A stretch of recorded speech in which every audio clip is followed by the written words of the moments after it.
जय माता दी मित्रों। मैं ज्योतिषाचार्य पंडित चंद्रमोहन शुक्ला आप सभी का अपने यूट्यूब चैनल ज्योतिष ज्ञान विचार पर बहुत बहुत स्वागत करता हूं।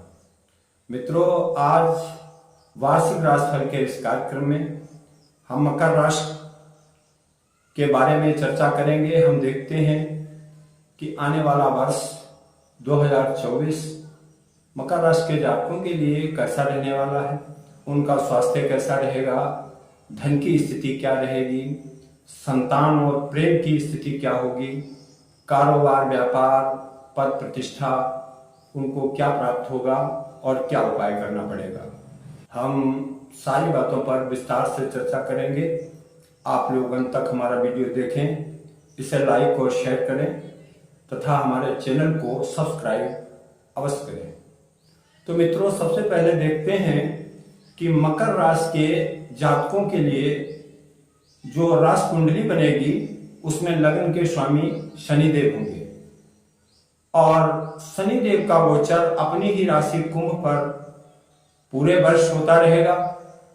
शनिदेव द्वितीय भाव में विराजमान है जो धन और कुटुंब का स्थान होता है।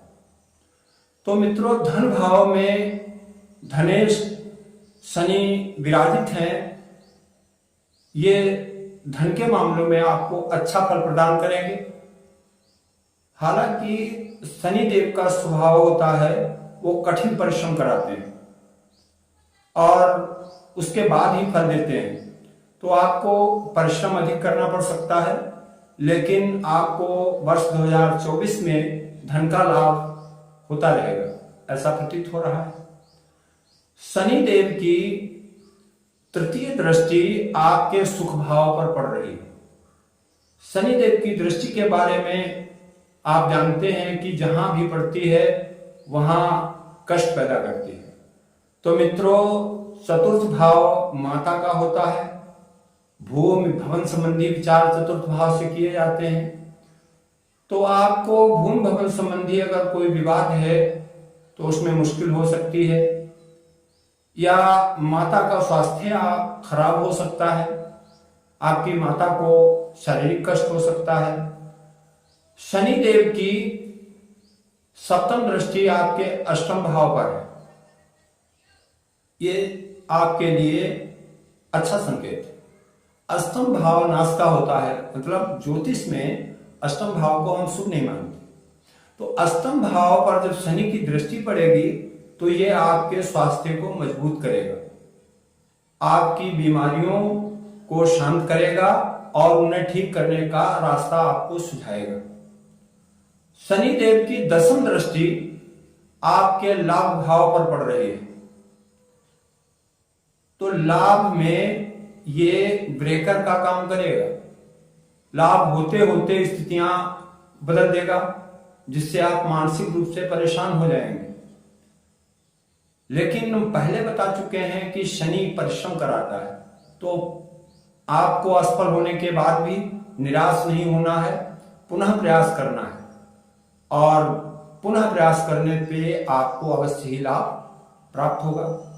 अब देखते हैं तृतीय भाव, जो पराक्रम भाव होता है, छोटे भाई बहनों का होता है। आपकी राशि कुंडली में राहुदेव का गोचर आपके तृतीय भाव में हो रहा है। तृतीय भाव के स्वामी देवगुरु बृहस्पति हैं और तृतीय भाव में राहु विराजमान है। राहु का कार्य भ्रमित करना होता है, लेकिन तृतीय भाव में बैठे हुए राहु आपके पराक्रम में वृद्धि करेंगे। आपके भाई बहनों से मतभेद हो सकते हैं, लेकिन आपके पराक्रम से आपके सारे कार्य सिद्ध होंगे और मुश्किल परिस्थिति में भी आपको रास्ता मिलता रहेगा।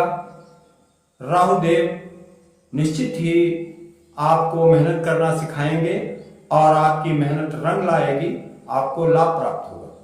छोटे भाई बहनों से संबंध बनाकर रखें, आप अपनी वाणी पर संयम रखें और धैर्य से काम लें तो आपके लिए लाभप्रद रहेगा। अब अगर बात करते हैं चतुर्थ भाव की, जो सुख का स्थान होता है, तो मित्रों चतुर्थ भाव में देव गुरु बृहस्पति विराजमान है सामान्यतः चतुर्थ भाव में देवगुरु बृहस्पति अच्छा परिणाम नहीं देते हैं, लेकिन आपकी कुंडली में देवगुरु बृहस्पति पराक्रम भाव के स्वामी हैं और वो अपने से द्वितीय भाव यानी सुख भाव में विराजमान है, तो आपको परिश्रम का निश्चित ही अच्छा फल प्राप्त होगा और आपको भूमि भवन का लाभ प्राप्त होने का योग बनेगा। विशेषकर 30 अप्रैल 2024 के बाद जब देवगुरु बृहस्पति का राशि परिवर्तन होगा और वो वृष राशि में प्रवेश करेंगे, तब आपकी राशि कुंडली में देवगुरु बृहस्पति पंचम भाव में आ जाएंगे। पंचम भाव में विराजमान होकर बृहस्पति देव आपको बहुत अच्छा फल प्रदान करने लगेंगे। बृहस्पति देव की दृष्टि आपके लाभ भाव पर पड़ेगी। पंचम दृष्टि आपके भाग्य स्थान को देखेगी और नवम दृष्टि से वो आपके लग्न स्थान को देखेंगे। तो 30 अप्रैल तक आपको कुछ समस्याएं हो सकती हैं, लेकिन 30 अप्रैल के बाद देवगुरु बृहस्पति का आशीर्वाद प्राप्त होगा और आपकी समस्याएं कम होने लगेंगी। आपके स्वास्थ्य में सुधार होगा, आपके लिए लाभ के रास्ते खुलेंगे, आपकी भाग्य आपका सहयोग देना शुरू कर देगी। पंचम भाव में देवगुरु बृहस्पति जब आ जाएंगे तो संतान के लिए ये बहुत सुखद और अच्छा समय बन जाएगा। देवगुरु बृहस्पति पंचम भाव में आकर जिन जातकों के संतान नहीं है उनके लिए संतान प्राप्ति का योग बनाएंगे। विद्यार्थियों के लिए देवगुरु बृहस्पति पंचम भाव में आकर बहुत अच्छा प्रभाव देंगे। उनका मन पढ़ाई में लगने लगेगा, जो मन अभी तक भटक रहा था एकाग्र हो जाएगा और शिक्षा क्षेत्र में उन्हें सफलता प्राप्त होगी। जो जातक प्रेम जीवन में है, पंचम भाव में आकर देवगुरु बृहस्पति उनके लिए भी शुभ परिणाम देगा। उनके संबंध जो अब तक खराब दिखाई दे रहे थे उनमें प्रगाढ़ता आ जाएगी। एक दूसरे का सम्मान करेंगे, एक दूसरे की भावनाओं की कद्र करेंगे और संबंध उनके मजबूत होंगे। सप्तम भाव आपका जो जीवन साथी का है, तो सप्तम भाव के स्वामी चंद्रदेव हैं और राहु की पंचम दृष्टि पड़ रही है। आपको कारोबार व्यापार में वर्ष 2024 में उतार चढ़ाव देखने को मिलेगा। कभी आपका काम बहुत सुंदर चलेगा और कभी आपको लगेगा कि समस्याएं बढ़ रही हैं, क्योंकि चंद्रमा बहुत ही तीव्रगामी ग्रह है और ये 54-56 घंटे में ही राशि परिवर्तन करता है। तो आपको कारोबार में उतार चढ़ाव देखने को मिलेगा, लेकिन आप धैर्य बनाए रखें। देवगुरु बृहस्पति जब 1 मई से आपके पंचम भाव में आ जाएंगे और लाभ भाव पे उनकी दृष्टि पड़ेगी, साथ ही वो भाग्य भाव को देखेंगे, तो आपका दाम्पत्य जीवन भी खुशहाल होगा। आपके जीवन साथी का स्वास्थ्य यदि खराब था तो वो ठीक हो जाएगा। आप दोनों के संबंध मधुर होंगे और आपके कारोबार व्यापार में वृद्धि प्राप्त होगी। देवगुरु बृहस्पति की कृपा से वर्ष के उत्तरार्ध में आपकी बिगड़ी हुई स्थिति अवश्य ही अच्छी हो जाएगी, ऐसा प्रतीत हो रहा है।